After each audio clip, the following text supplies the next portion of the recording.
That's a wide body.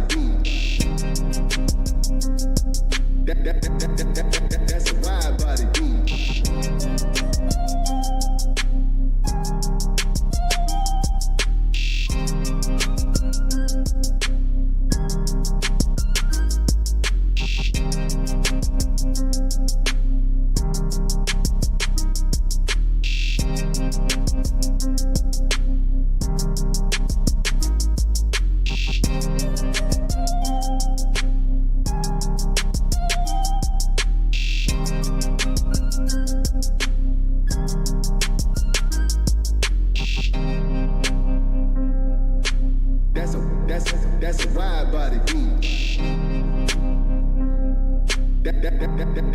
That's a wide body.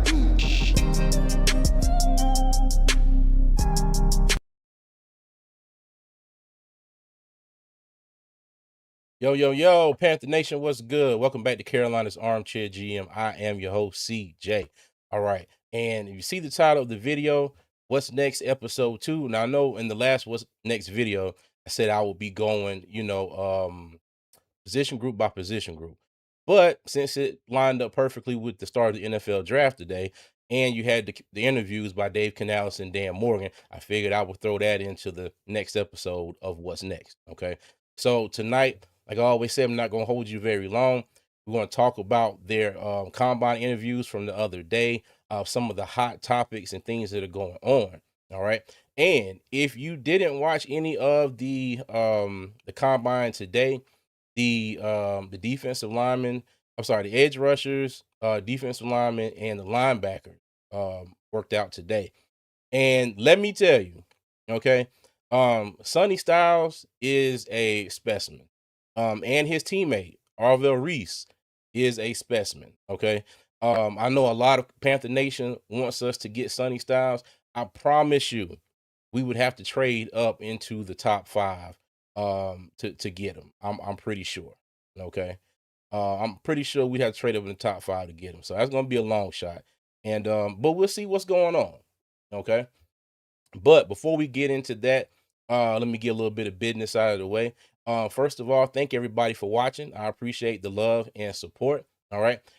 As always, all right, on your way in, if you haven't already, please hit that like and subscribe button. All right. I appreciate all the love and support. And all right, if the spirit moves you so, okay, consider joining and become a member of the front office. All right. Again, thank y'all for the support. All right. So let's go ahead and get into it. All right. So the other day, Dan Morgan and Dave Canales had their combine interview. Okay. And so I think there were a lot of, tidbits and some of them not really tidbits. Some of them is pretty, breaking news that they, divulged to the media. All right. So let's go ahead and get into some of that. All right. So I think one of the biggest things that came out of Dan Morgan and Dave Canales interviews was Dave Canales is going to turn over the play calling to offensive coordinator Brad Idzik for this upcoming season. Okay. And like it says on the screen, tell me how y'all feel. Do y'all think this was the right choice? All right. Do you think it was long overdue? All right. Do you think they should hold off on it and let Dave Canales keep calling the plays? All right. Now, me personally, I think this was the right decision. Okay. And, and I got my handy dandy notebook here. All right. And I wrote some stuff down from his interview. I wanted to make sure I did not forget. Okay. So Dave Canales said they did this. Bryce knows about it. They brought him into the, I'm not saying this decision-making process, but they let him know what was going on since he's going to be the one getting the play calls from Brad Idzik. Okay.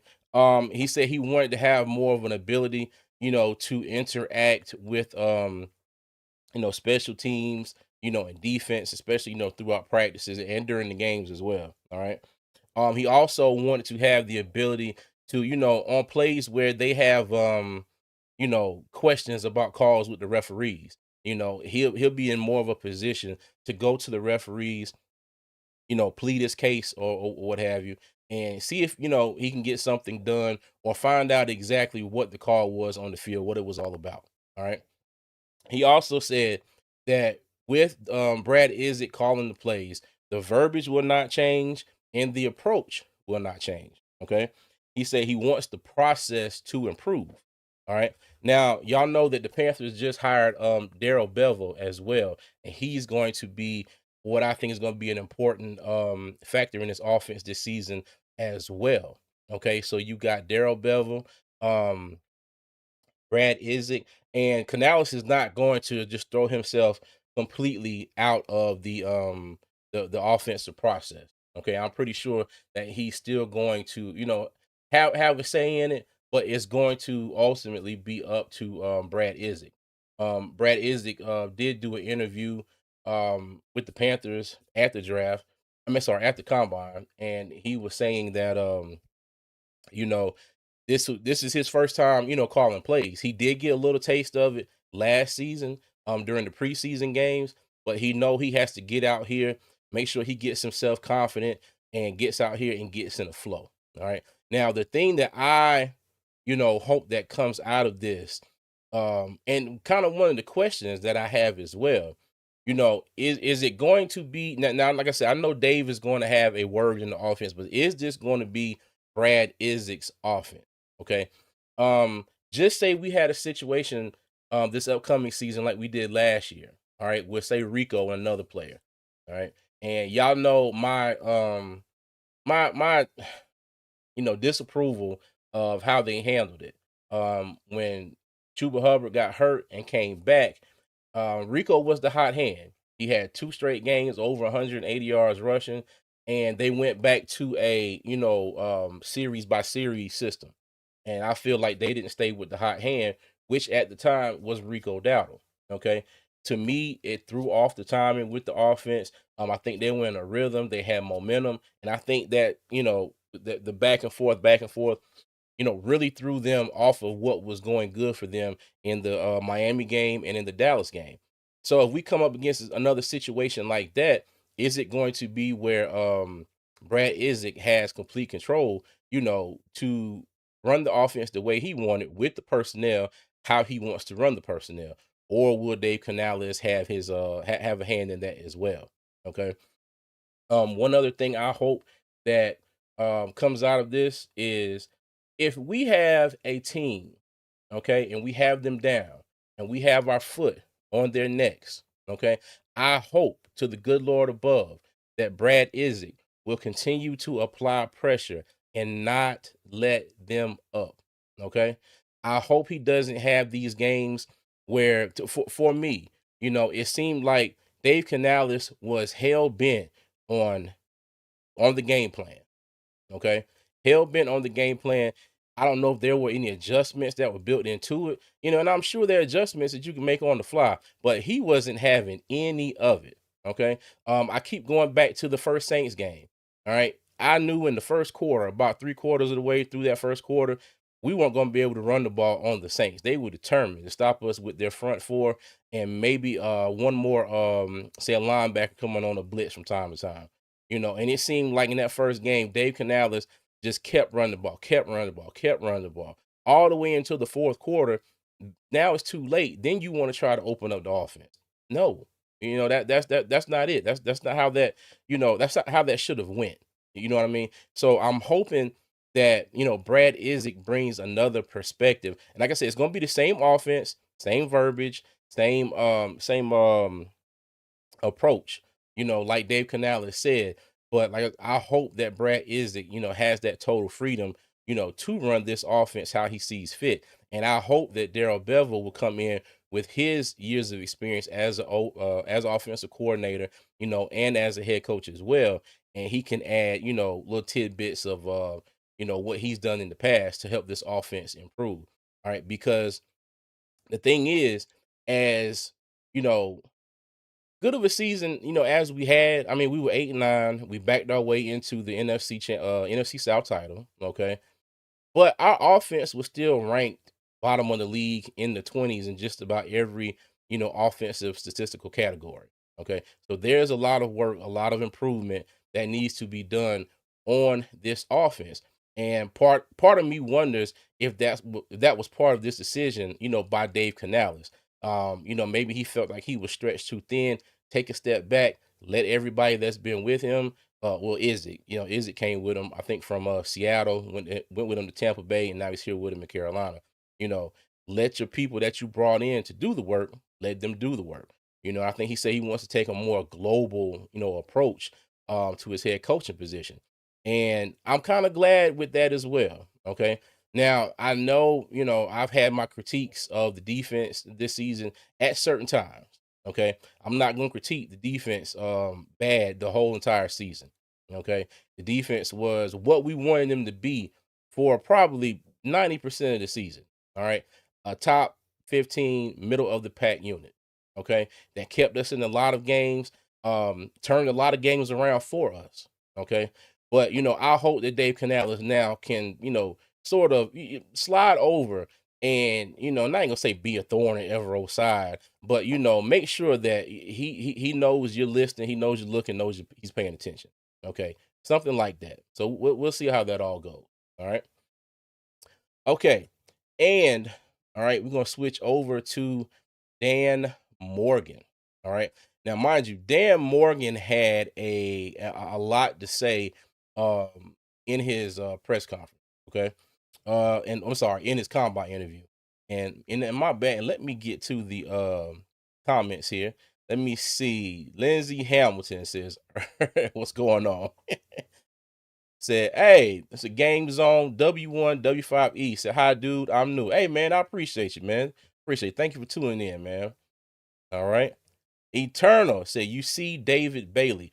No, I did not. I'm not gonna lie. I was in and out watching the stuff on the combines reels. I saw some, went in the house, came back out, saw a little bit more, had to go back in the house again. So yeah, I didn't see David Bailey, but I'll go back and watch the replay and take a look at it.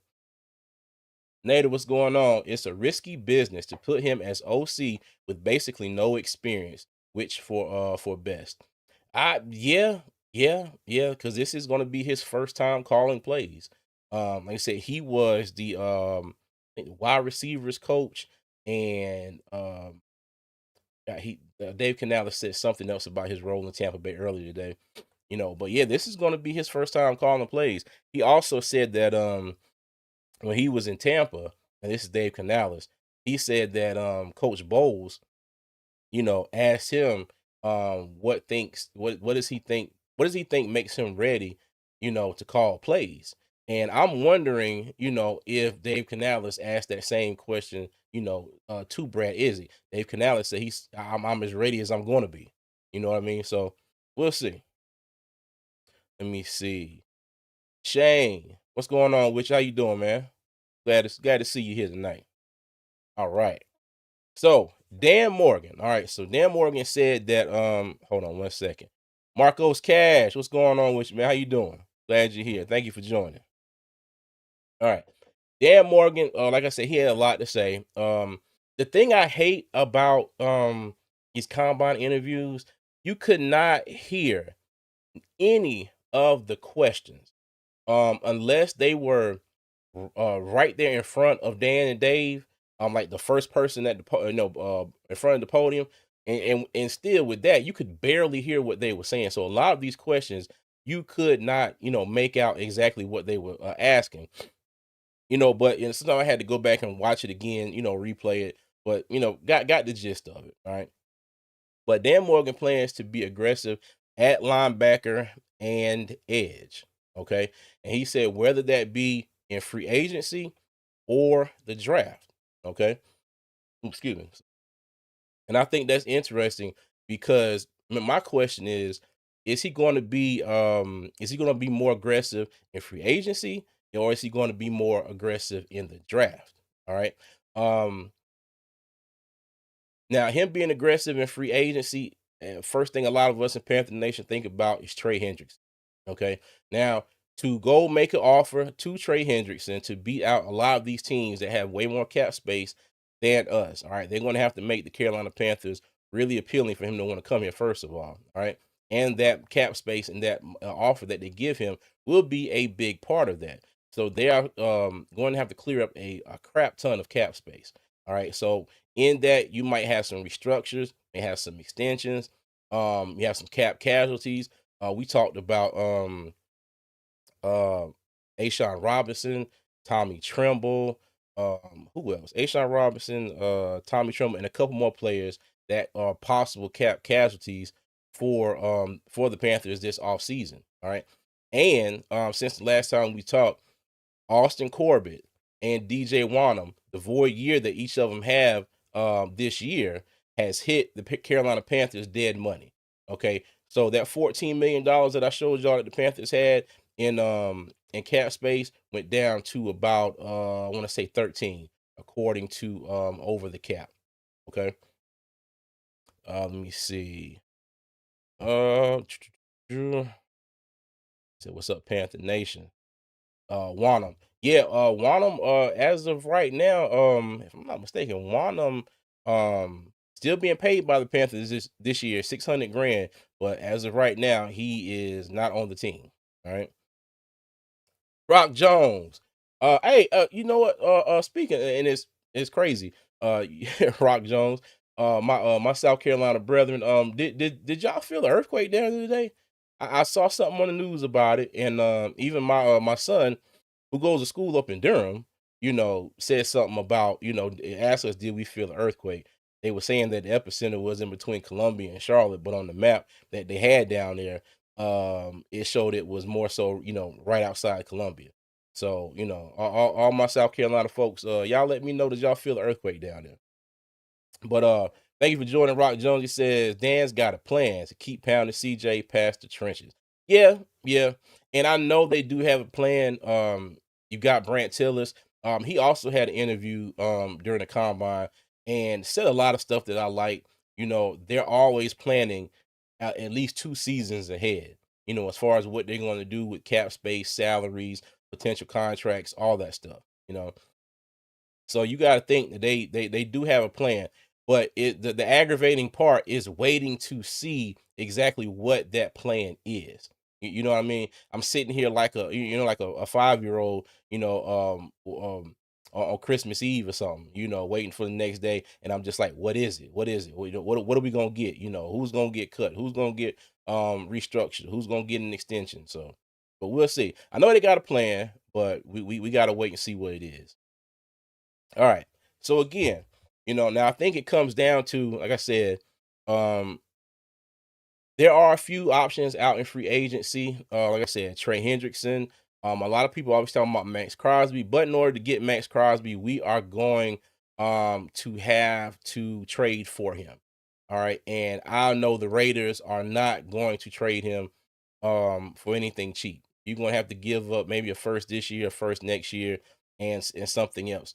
Plus, we got to take on that salary of his, and we got to make room for that as well. So, excuse me, I don't think that Max Crosby, is an option.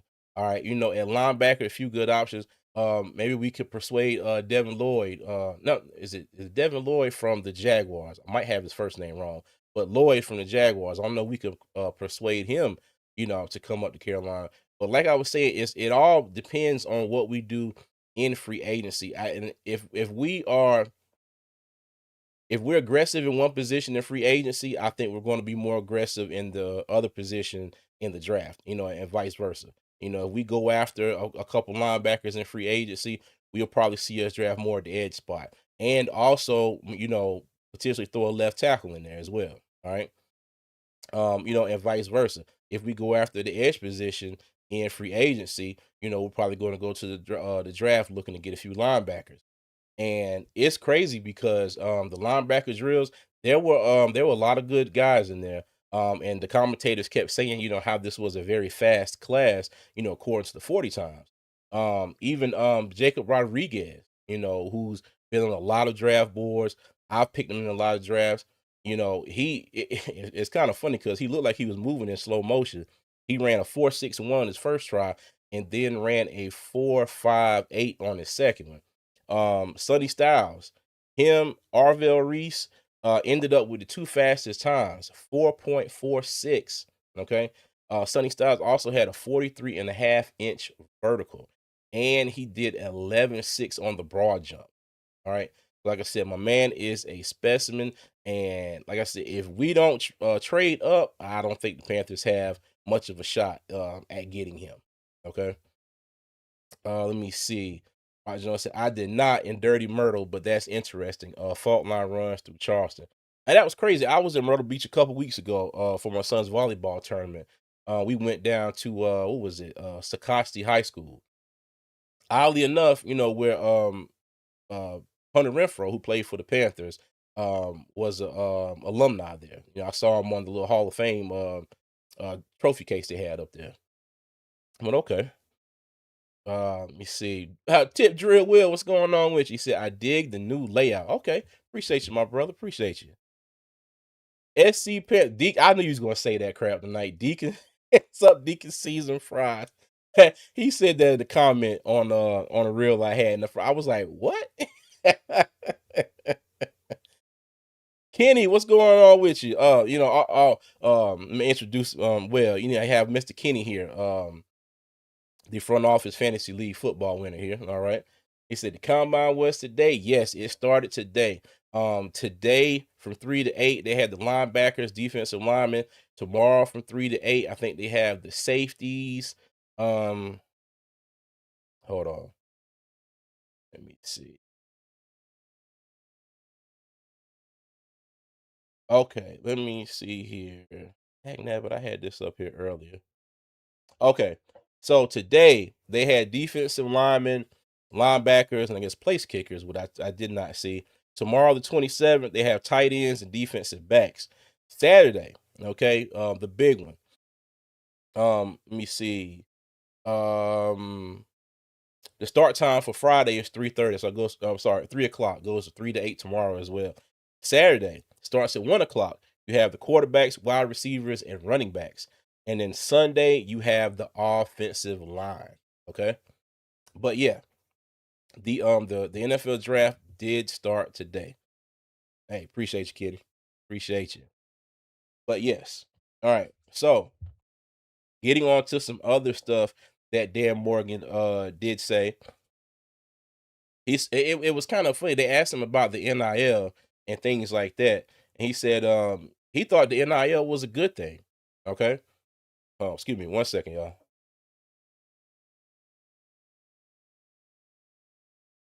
Okay, sorry about that.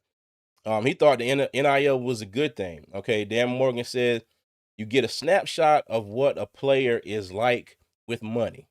All right, and I never thought about that before. Never thought about that before, but that could be, a factor in decision making for them drafting some of these players. All right, I think the NIL is a great thing. You got all these players out here who are, you're putting your life on the line at these major colleges and universities who are getting millions of dollars for the athletic program off the backs of these athletes. Okay. And for years, now mind you, that a lot of these kids, especially the higher ranked kids that came in, they were getting a lot of something for years. Okay. I don't think this is anything new, but now it is out there and it's perfectly okay. It's ethical, legal, whatever you want to call it. And nobody's gonna get in trouble for it. But yeah, but I think it's a good thing. And let me see. Hey, what's going on? Oh God. Let me see. Al, what's going on, Al? Said Dan Morgan smart. Yeah, he is, man. Yeah. Football smart. Yeah. Because who was it? Sonny Styles said that he met with the Panthers and he said he liked his talk with Dan Morgan. He said he really enjoyed, Dan Morgan's experience and the questions that he asked him. He asked him a lot of football questions. Dan Morgan being a former linebacker for the Panthers coming out of University of Miami. So yeah, but Dan Morgan is football smart. I heard teams are calling about sorry ass ain't doing nothing. Andrew Dalton, who who I want to know. We're gonna get into that in a little bit too. I got you, Al. I got you. But yeah, but like I was saying, with the whole NIL thing, I thought that was a interesting response. By Dan Morgan. Okay, and I agree with it totally. I agree with it totally. Okay, now mind you, all right, you also got to remember there is a lot of things going on behind the scenes with a lot of these kids. Okay. Now, if you're going to judge a kid about how off of how he spends his money, or factor that into the decision whether to draft them or not, I would hope that they get, especially if there's some gray areas or whatever, I hope they would get more, like behind the scenes, knowledge, facts, of what that kid might be going on in his life. You know what I mean? Something that looks one way to us might be something totally different to him and maybe his family and loved one. Yeah. So we'll see. All right. All right. Also, they asked Dan Morgan about Bradley Chubb. Okay. So Bradley Chubb was released from the Dolphins, and he said they will explore talking to him. They're going to talk to his agent, but nothing certain. Okay. So we know that Chubb has some experience with Evero, I think in his time in Denver when he was the defensive coordinator. All right. I did a reel on that a little while back, and the most overwhelming response to that was no. Okay. About bringing him in, because he does have a lengthy injury history. Okay. Very lengthy. Let me see. Now, mind you, 3 out of the last 4 years probably been his most his healthiest stint in the NFL. All right. He played 3 full seasons, and he missed 2024 with the torn ACL. But 22, 23, and 25, he played all of those seasons. All right. I don't know if it's a situation where he is past that, where he is past those injuries. But I think it's worth them looking at it and seeing what's what. Okay. Um, Let me see. Oh, he also said that Icky surgery went well. Okay. Said that they still don't have a timeline as to when Icky will be available to start working out or anything. Okay. So the Icky Ike McQuanu, our starting left tackle, his status is completely up in the air. All right. And then he also said that they will always attack the offensive line as usual. All right. Now, when I hear them say attack the offensive line, all right, for me, not that many, names as far as left tackles in free agency that jump off the board and like we got to go and make a bid for that tackle. Okay. I honestly think this is something that they probably will attack in the draft. Okay. And also when he says attack, I think they're going to all of their free agent offensive linemen. Dan Morgan also said all of them are going to be able to go out and test the free agency waters. All right. So that starting center Cade Mays, backup swing tackle Josh Nyman, Austin Corbett, and Brady Christensen. Okay, who's coming off of a season-ending biceps injury. All right. So if you watch the last the last live that Pastor Trench's cousin Tone was on, we were talking about the offensive line. Now, me, in my opinion, I think that you could sign, you know, 3 of the 4 of those guys back for pretty cheap. I think the biggest expense out of that is going to be Cade Mays. Okay. His market value, I think, is around 3 year, 38 million dollar contract, if I'm not mistaken. And I read an article that I read earlier was saying that the Detroit Lions, are keeping an eye on Cade Mays as well. One of the insiders reported that the Lions have been keeping an eye on Cade Mays since he was drafted. Okay, so I think there are going to be more than just the Lions that are looking to talk to Cade Mays as well. Now, mind you, what kind of a payday is Cade Mays going to get? Can the Panthers match that? Does he want to come back? You know what I mean? Those are all things that we got to wait and see. But if they wanted to bring back Josh Nyman, I wouldn't be mad at that. Okay, if they wanted to bring especially Brady Christensen. Okay. If they brought back Brady Christensen and didn't bring back Josh Nyman, I wouldn't be mad at that at all. Okay. I think Brady Christensen is a must to bring him back. All right. And, kind of like a 1A on that would be Josh Nyman. Austin Corbett, you know, if they brought him back, I wouldn't be mad at it either, but I'm not gonna shed any tears if they don't. Okay, so we'll see how all that goes. All right. Let me see. Al said, please send him. Chubb is old, washed up, although he did play good for Miami. I live in Broward. He can stop the run. Okay, got you. And maybe it might be a thing if they bring in Chubb, they bring in somebody, who's got more experience and can help mentor the two young edge rushers that we got and whoever they potentially bring in as far as the draft. So we'll see. All right. Let me see. SC Panther Boy said Trent Williams is up for free agency, I believe. I did see something on Facebook where they said that he might, I don't know if they will cut him or whatnot. But now that might be an option as well. Now he is older guy, but he still can ball, but how much would it cost to bring him here? Okay. And how long would the contract be? You know what I mean? Because you still don't know yet how Icky's going to return, how he's going to play just yet. You know what I mean? So that's all got to be worked out and figured out as well. And hey, and shout out to Al, man, for the 5 gifted memberships, man. I appreciate y'all. And everybody that got a gifted membership, welcome to the front office, man. Al, I appreciate you as always, big dog. Thank you very much. Thank you. All right. Let me see who gonna get mine. No, the 49ers re-signed him. I figured, we'll see. Now, if they don't and the Panthers make a play for him, I wouldn't be mad at him at all. Would not be mad at him whatsoever. What about Quay Walker? I think that'll be an option as well. He is a free agent, Quay Walker with the Green Bay Packers. I think that's also an option. So we'll see. Al said, and he wants to retire at 40. Okay, all right, bet. Rock Jones said, let Corbett walk. Like I said, I don't disagree with this. I don't disagree with this at all. Now, the only thing with Austin Corbett is, so the Panthers are already in for a void year on his contract for $4.4 million.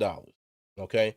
I don't know if they, I don't know if that can be reworked or restructured if they do sign him, or that voided year is just set in stone and they can't do nothing with that at all. If they bring him back, they're gonna have to pay him, excuse me, whatever they bring him back for, plus the voided year as well. So we'll see. Earl, how you doing? What's good with you? Hey, thank you for joining. Appreciate you. So we'll see. All right. But again, and I do think in this draft, if there is, a decent left tackle that is willing, that is willing to try and slide over to that right tackle spot. My ideal situation is, if we bring in a left tackle, and they play left tackle for this upcoming season, Icky comes back, he's healthy, ready to go. Okay, well, now you take that guy and transition him over to right tackle to be Taylor Moton's replacement, if he decides to give it up after the latest extension that he has. That would be my ideal scenario. Okay. But in order to make that happen, I do think that you're going to have to get that tackle in the first or second round.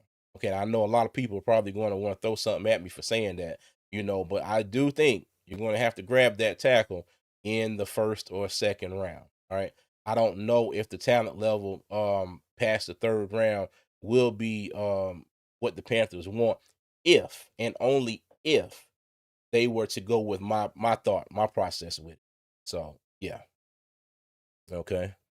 Let me see. Wallace, Scott, DJ Wano can go. You talking about Trevin Wallace? Oh, he gonna be here. They ain't gonna get rid of Trevin Wallace just yet. But I don't know if they bring DJ Wano back. I don't know. And Nick Scott, he's going to be a free agent. And I think I'm getting the sense that all of the free agents that the Panthers have, maybe outside of Cade Mays. Well, no, at Cade Mays as well. The Panthers are like, oh, okay, cool. Go ahead, go test the free agency waters, see what's out there. Come back, let us know, and then we'll try and make a deal. All right. Earl says, get the likes up, chat. Yeah. Oh, real quick, y'all. thank you for joining me. All right. So if you're watching on the regular stream, if you're watching on the vertical stream in the shorts feed, make sure you hit that like and subscribe button. Again, as always, I appreciate the love and support. Thank you, Earl. All right. He said, yes, Trevin Wallace, sir. Okay. Well, I don't know. I think he's gonna be here because they get rid of Trevin Wallace. You best bet they're probably going to get a linebacker and maybe draft a linebacker or two.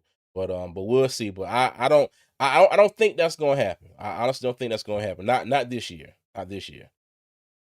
Okay. Let me see what else I got on my notebook here.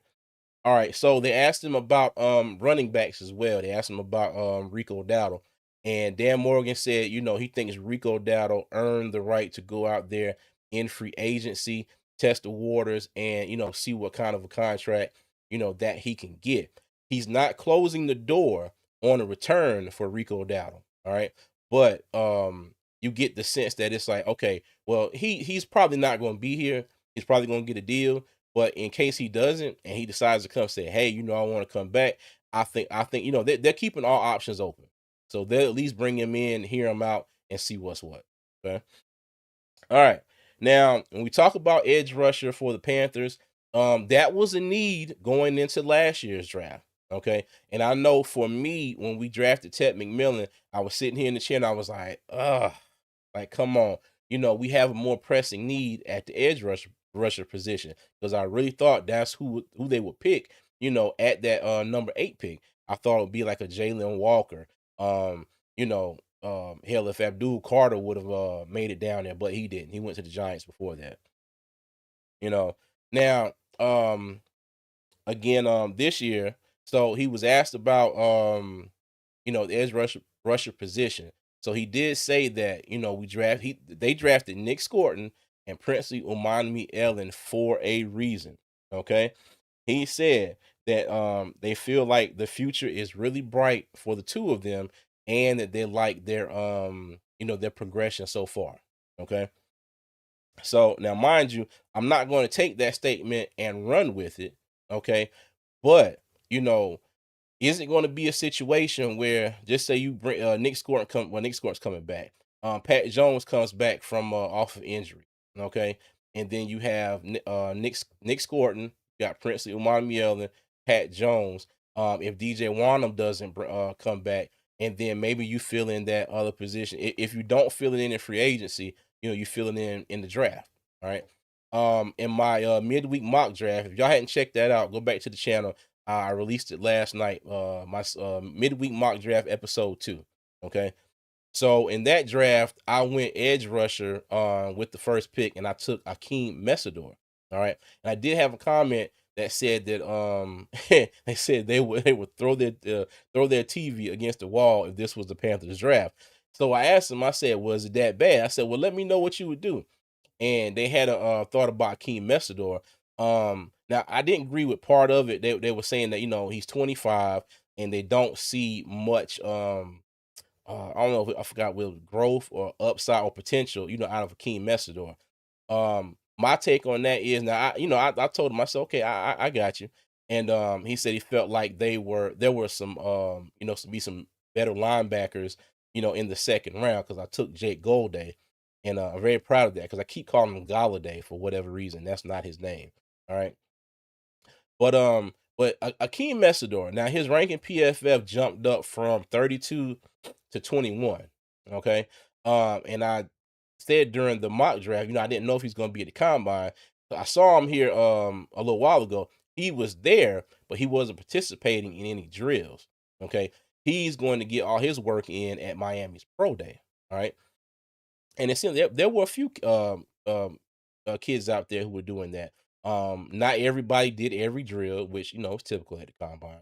But my thing is, if you look at Akeem Messidor, okay, and you look at his tape, if he can come into the Panthers organization and give you that size, speed, he's got the power, he's got the moves, he's got the tenacity. He can get to the quarterback, he can rush from the outside, he can rush over the guard. You know what I mean? So he can line up in that defensive end spot.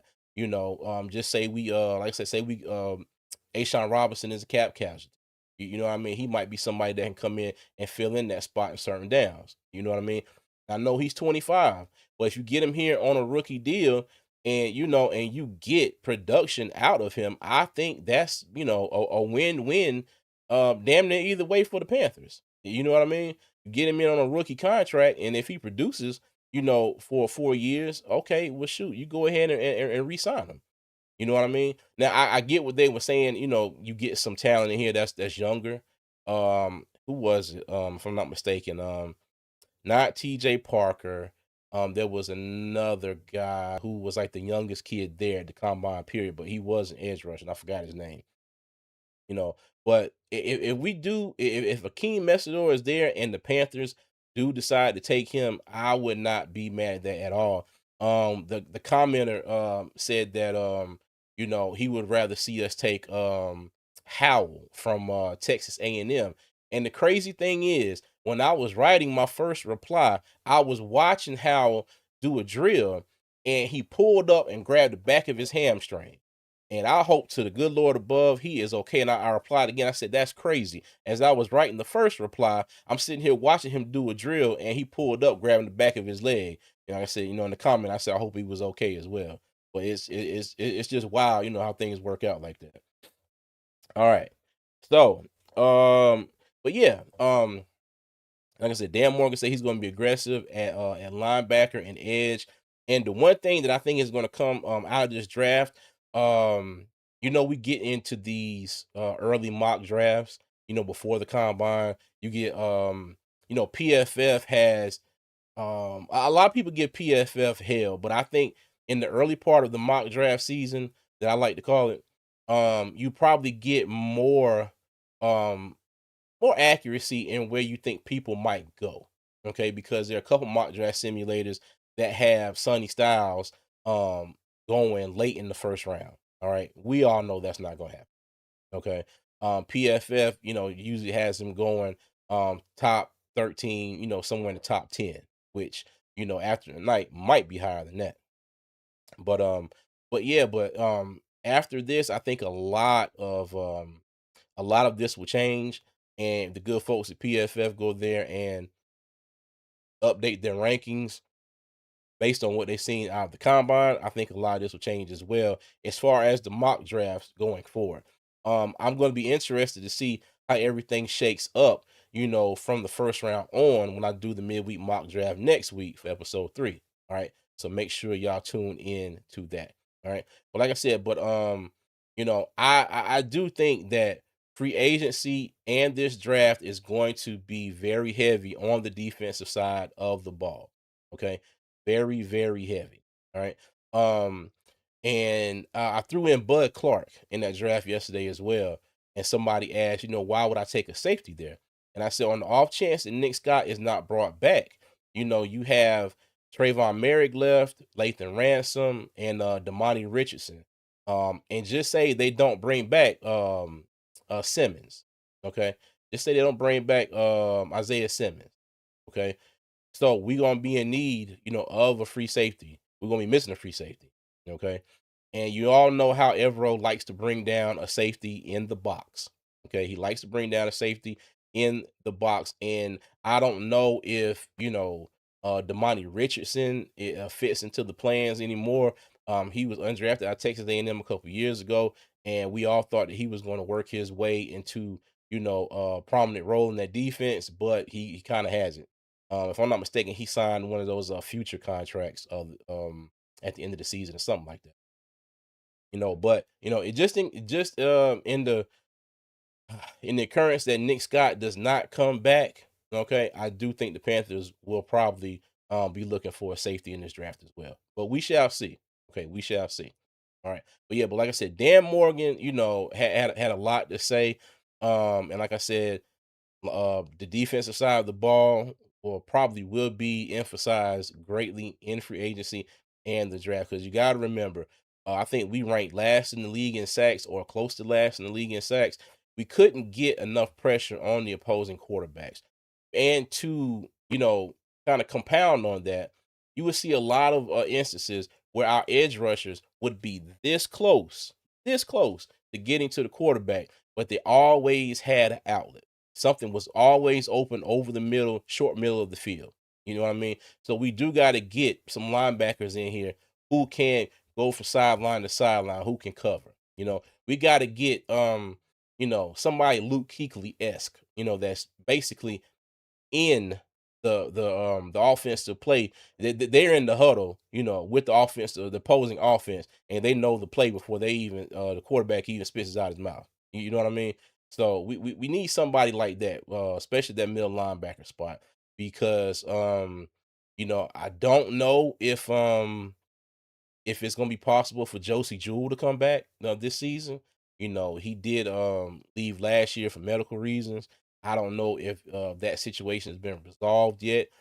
Christian Roseboom, as much as I like some of his play this year, no.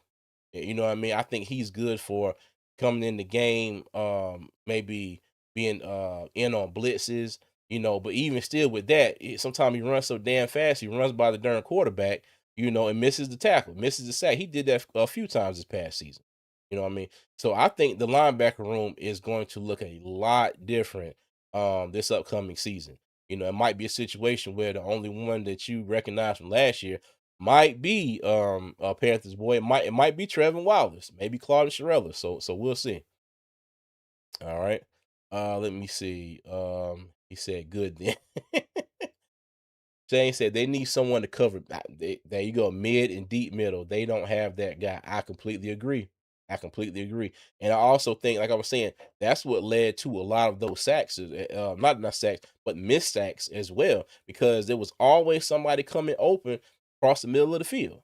You know, and Evero, he loves that zone. He's not gonna get rid of that zone. I mean, I think you could go offer that man a $2 billion check right now, and he'd be like, "No, I'm good. I want to run my zone." So, yeah. All right. So now let's get to a another thing that I thought was interesting, from Dan Morgan as well. Okay. So they asked him about Andy Dalton's future. Okay. And Dan said that it's up to Andy. Okay, and to preface that, he said that the Panthers are going to bring in competition behind Bryce Young. Okay, whether it be via the draft, whether it be via free agency, or both. But the thing that stood out, he said Andy Dalton is going to have to compete. Okay, so that's where it's up to Andy came from. It's up to Andy on how he goes out there, how he competes. What his level of commitment is, to the organization, and going out there and wanting, I guess, wanting to be the backup. You know what I mean?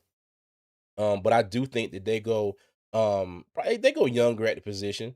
I do think they bring in another quarterback, younger, more mobile, than Andy Dalton, and we'll see what that goes from there. There was an article, I want to say it was Panthers Wire. I saw the title, did not read the article. And it said there was a potential trade option, for Andy Dalton. Okay. Now, I am thankful for Andy Dalton, aka the Red Rifle, and all his contributions to the Panthers since he's been here.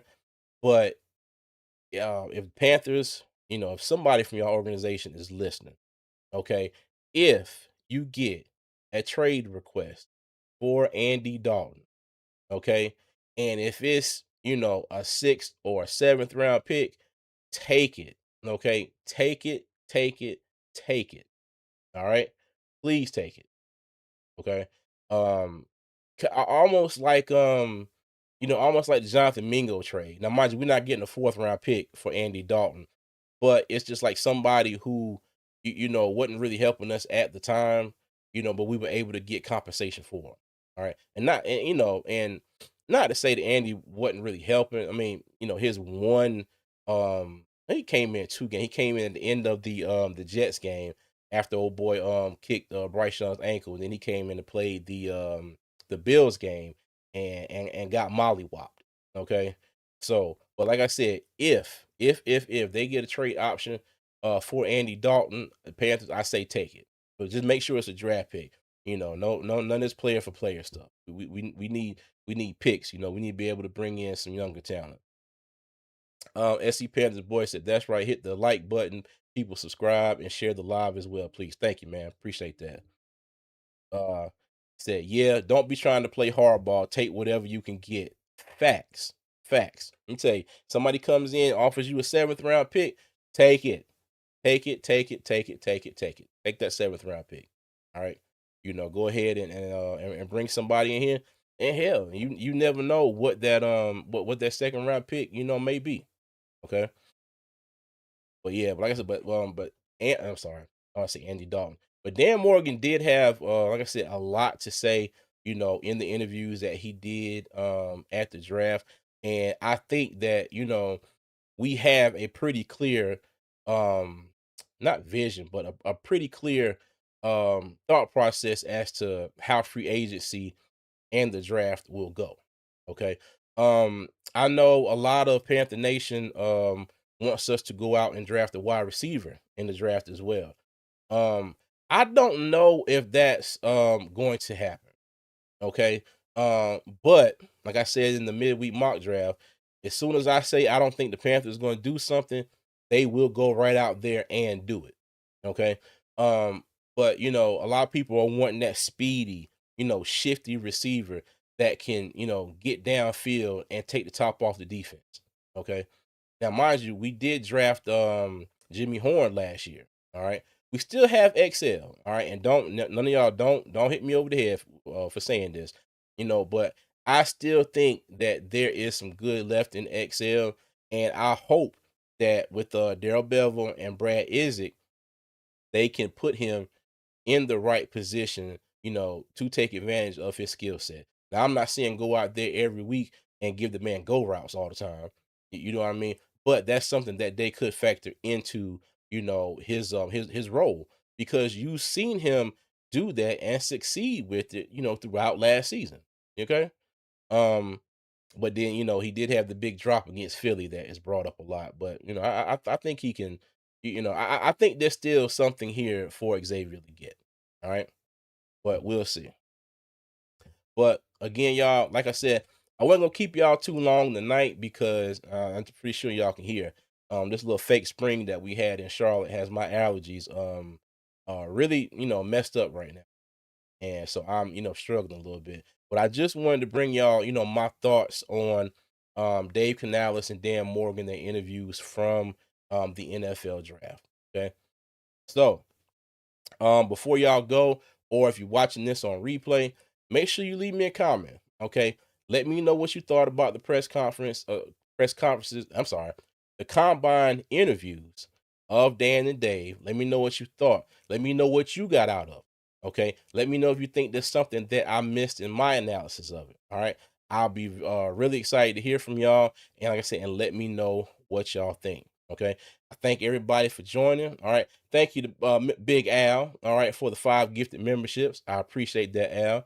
And I thank you. Was Will said the XL bullies are pissed at you, CJ.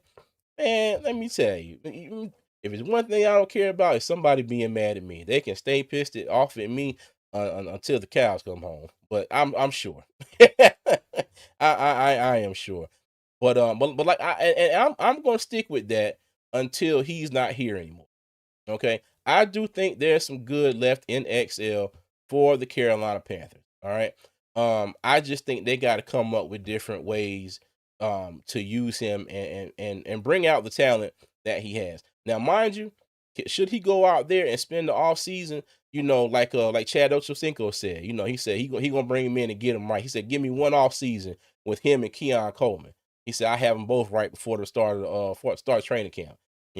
Maybe he goes out there and he works out and goes with somebody this off season, and that'll help him out some. Maybe he gets with Bryce Young again. Maybe they go out and do something, or wherever. What was it that was it last off season? They all went up to Minnesota with Adam Thielen and trained with him before the Panthers traded him back to Minnesota. So we'll see. Dream 58 XL is that player that you use after you set up and connect a few jabs. I got you. I got you. I agree with that. I agree with that. Like I said, that they need to get creative with them. Okay, need to get creative with them. All right. Um, and I think that this whole Brad Idzik calling the plays might be the tipping point for this. Okay. Like I said, I hope he goes out here and is able to adjust on the fly. A little better than what I saw out of Dave Canales, with the personnel that the Panthers have now. All right. So we'll see how that goes. All right. Oh, excuse me. I'm sorry, y'all. But again, all right, I thank everybody for joining me. I know this was a short live. Like I said, just my thoughts and opinions on the combine interviews for Dave Canales and Dan Morgan. Okay. So y'all make sure y'all tune in next week. All right. I have episode 3 of the midweek mock draft, and I will have episode 3 of what's next. And I haven't decided exactly what position group I'm going to do, but I will decide that here in the next few days. Also, if y'all are out there, okay, do me a favor. All right. Y'all make sure that y'all say a little bit of a prayer and root on the Lake Norman 16-year-old boys volleyball club going to Raleigh this weekend for a tournament. All right. So my one of my twins, my son James, he is playing, him and his teammates. So y'all make sure y'all say a prayer for a good, healthy, and successful tournament. They've been playing really good lately. Playing really good. They've been in tournaments, probably the last 3 tournaments, and they've been playing against 18-year-old teams. Pretty good teams. And they've beaten quite a few of them. Okay. So, just wish my boys good luck as we go up there. Wish you safe travels on the road as we head out this weekend. And I appreciate all of it. Okay. And as always, Panther Nation, I'm going to leave y'all with 3 things. Number 1, y'all be safe. Number 1, y'all be good. Number 2, y'all be safe. And number 3, as always, Panther Nation, keep pounding, man. I'll see you.